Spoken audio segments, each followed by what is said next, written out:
छठ पूजा में उगते सूर्य को अर्घ देने का विधान है। इस दौरान यदि यह गाना न हो तो फिर क्या कहना। उगा है सूरज देवा भिन भिन सरवा, अर्घ के रे बेरवा, पूजन के रे बेरवा।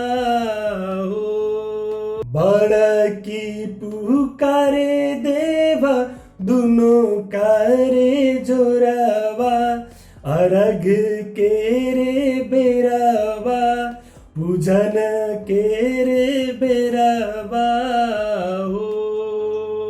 उगा है सूरज देवा भिन भिन सरवा, अर्घ के रे बेरवा, पूजन के रे बेरवा। आझिन पुकारे देवा दुनो करे जोरावा, अर्घ के रे बेरवा, पूजन के रे बेरवा।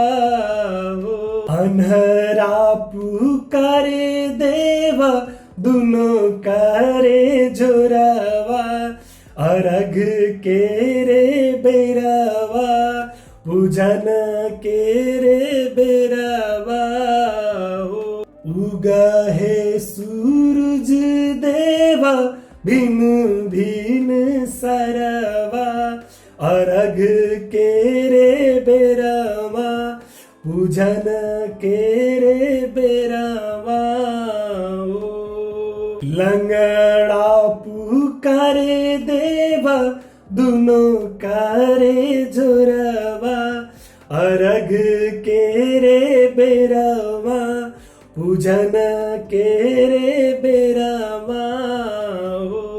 कुड़िया पुकारे देवा दुनो करे जोरवा, अर्घ के रे बेरवा, पूजन के रे बेरवा।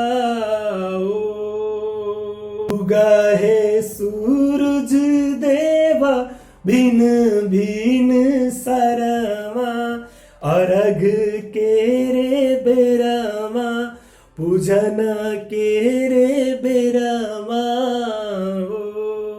निर्जल पुकारे देवा दुनो करे जोरवा, अर्घ के रे बेरवा, पूजन के रे बेरवा। उगा है सूरज देवा भिन भिन सरवा, अर्घ के रे बेरवा, पूजन के रे बेरवा।